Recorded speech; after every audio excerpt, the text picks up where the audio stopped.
So, good morning mga ka-farmers. Nandito naman tayo ngayon. Mag-update tayo sa ating mga sagingan. So, doon pala banda. Yan, nakita nyo, halos lahat doon. May mga bunga na yan. At pati dito mga idol, may bunga na rin. Iwan ko kung bakit ganito tayo kaiksi. Parang kasing tangkad ko lang, di ba? Pero asahan nyo mga idol, yung kasunod niyan, ay malaki na to. Yan po ang resulta dati na hindi natin asikaso agad. So maraming damo yon, kaya yon medyo naipit ang tangkad niya.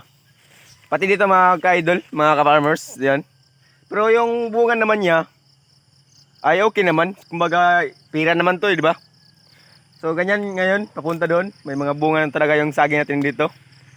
Except doon sa may tinataniman po natin ng talong. Doon po ang pinaka focus ni John Steve doon kasi marami doon. Tapos dito mga ka-idol, mga ka-farmers, ay marami naman din. Pero hindi katulad doon. Mataba doon eh.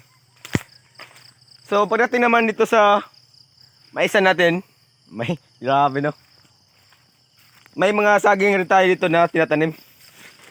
Oops. So yan, malapit na ito ma-harvest. So ganyan po ang mais ni John Stevie ngayon.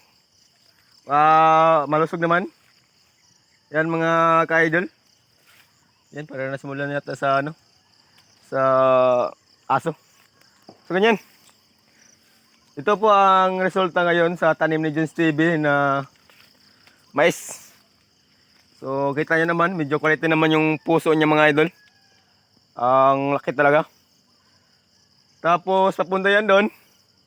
Yan po ang mais natin ito. Para pagtingin na siya sa malayo idol, parang wala lang. Pero pag punta mo sa malapit idol ay okay naman. So yan, may mga biro pala to. Siguro walang ginagawa, okay lang. So ganyan. Tapos yung mais natin ito, yung saging natin ito mga farmers, ay okay naman din.